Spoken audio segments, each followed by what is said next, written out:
안녕하세요, 레벨디자인입니다. 제가 디자이너로 4개의 회사를 다니면서 겪었던 최악의 순간들을 이야기해보려고 합니다. 야근이나 밤샘, 출장, 주말 근무 같은 것도 충분히 최악이지만 대부분 아시는 내용이고 특별할 게 없으니 제가 겪었던 신선한 경험들을 소개해드리겠습니다. 5위, 말 더듬는 대표. 소규모 회사를 다닐 때였습니다. 디자인 컨펌을 대표가 해주었기 때문에 가장 많은 대화를 나누는 상대가 대표였는데요. 말을 해도 너무 못하는 것이었습니다.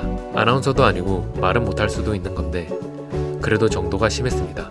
특히나 디자인의 경우 수치로 딱딱 이야기할 수 있는 게 아니다 보니 설명을 자세히 잘 해줘야 수정 작업이 원활한데 기본적으로 지금 이게 이런 식으로 말을 굉장히 더듬으며 말하는 데다가 싹 들어와서 여기서 쿵 하고 있다가 이런 식으로 의성어에 의존해서 이야기를 했었습니다. 처음에는 특이하다라고만 생각했는데 안 그래도 말을 잘 못하는 제가 1년 넘게 저런 대표와 저런 대화만 하다 보니 말을 더 못하게 될까봐 걱정스러웠습니다. 직장 생활을 하면 자연스레 비즈니스적인 말투를 배워서 나중에는 멋있는 말투로 미팅을 하는 제 자신을 꿈꿔왔는데 뭔가 이건 아니다 싶었었죠. 4위, 잡일 끝판원. 바야흐로 전시 컨텐츠 제작 회사를 다녔을 때 이야기입니다.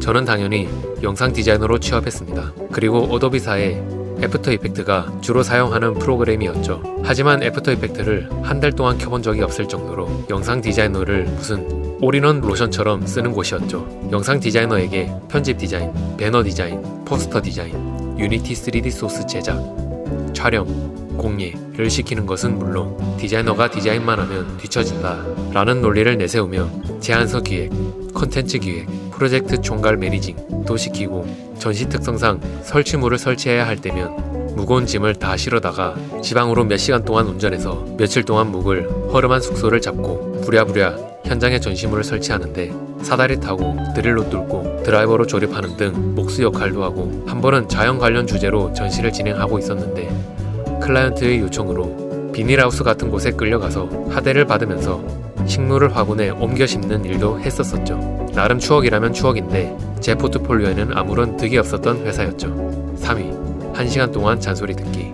모션 스튜디오를 다녔을 때 겪었던 일화인데요. 이건 역시 대표가 디자인 컨펌을 해주다가 그 역할을 팀장에게 위임한 상황이었었는데 저는 팀장의 지휘 아래 매일매일 커뮤니케이션 하면서 디자인 작업을 진행하고 있었습니다. 2달 정도 프로젝트를 진행하던 와중에 갑자기 대표가 팀장에게 아무 말도 없이 저를 따로 불러서는 대표실 안 벽 앞에 세워두고 컴퓨터로 제가 했던 작업물들을 하나하나 열어보면서 왜 며칠이 지나도 작업물의 발전이 없느냐, 왜 완벽하지도 않게 디자인해놓고 칼퇴하려고 하느냐, 너가 디자인한 게 지금 당장 온에어 할 수 있는 수준이냐, 왜 팀장이 시키는 대로만 하고 있냐, 경력자인데 왜 신입처럼 행동하냐 와 같은 대안 없는 잔소리를 1시간 동안 들었었던 적이 있습니다. 제가 매일 칼퇴했던 것도 아니고 근무 중 절반은 야근을 했었고 밤샘도 했었습니다. 경력치고는 연봉도 낮았기 때문에 더욱 열받았었고 바로 퇴사 의사를 밝혔죠. 2위, 돈 약속 안 지키는 대표. 회사를 다니던 어느 겨울 대표가 갑자기 크리스마스 기념으로 상금 50만원에 달하는 사내 공모전을 개최한 적이 있었습니다. 사실 그동안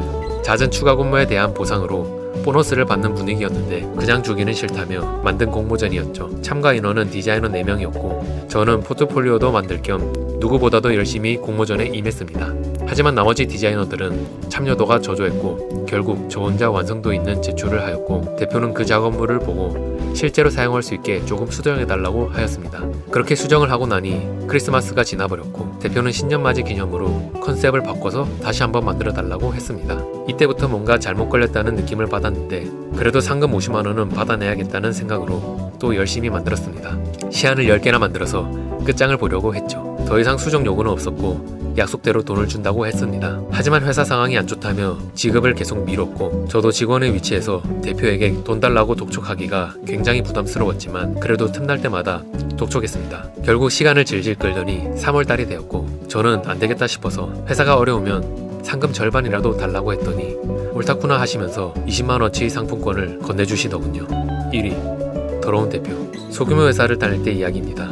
사무실을 구하지 않고 주택 같은 곳에서 일하는 특이한 회사였는데요. 아마도 사무실 월세가 비싸니까 그랬던 것 같습니다. 그래서 직원들은 출근할 때 현관에서 신발을 벗고 양말 차림으로 업무에 임했습니다. 그런데 대표는 항상 맨발로 다니는 것이었습니다. 옷차림도 자다가 일어난 것처럼 프리하게 하셨었는데 자기가 회사 대표이니 뭐 그럴 수도 있는 상황이었죠. 하지만 대표의 발에는 하얀 각질이 많았습니다. 발을 질질 끌며 다니는 걸음걸이 때문에 걸어 다니실 때면 항상 슥슥 하는 소리를 내며 걸으셨고, 그럴 때마다 바닥에 있는 때가 각질에 달라붙어서 발이 길바닥 생활하는 사람처럼 거뭇거뭇했었습니다. 그래서 그런지 자기 발 각질을 손톱으로 긁어서 떼는 습관이 있으셨고, 자기 방으로 직원들을 불러서 디자인 컨펌을 해줄 때도 무의식적으로 자기 발을 손톱으로 긁었습니다. 대표가 청결하지 못하다는 인식이 생긴 이후로 모든 게 찝찝했습니다. 보통 평범한 사람도 키보드와 마우스가 금방 더러워지기 마련인데 그 대표님의 키보드와 마우스는 하얀 각질과 기름기가 너무 심했습니다. 문제는 그 대표가 직원에게 전화해서 자기 컴퓨터에 있는 파일을 누군가에게 전송하라는 지시를 종종 내렸었는데요. 저는 물티슈로 제 손을 감싸고 컴퓨터를 만졌었던 기억이 납니다. 가끔 청소할 때면 그 대표 자리에서 각질이 무슨 한 바가지가 나오기도 했었고, 제가 쓰는 컴퓨터로 디자인 컨펌을 해줄 때 마우스라도 만지고 가시는 날에는 물티슈로 엄청 닦았었던 기억이 나네요. 지금 회상해보면 그땐 그랬었지 하면서 웃을 수 있는데, 저때 당시에는 굉장히 스트레스를 받았었던 사건들이었죠. 자기만 잘한다고 모든 상황이 잘 풀리는 것도 아니고 사회생활은 정말 힘든 것 같습니다. 저처럼 까탈스러운 사람은 회사 생활보단 마음 편하게 프리랜서 생활하는 게 더 맞는 것 같네요.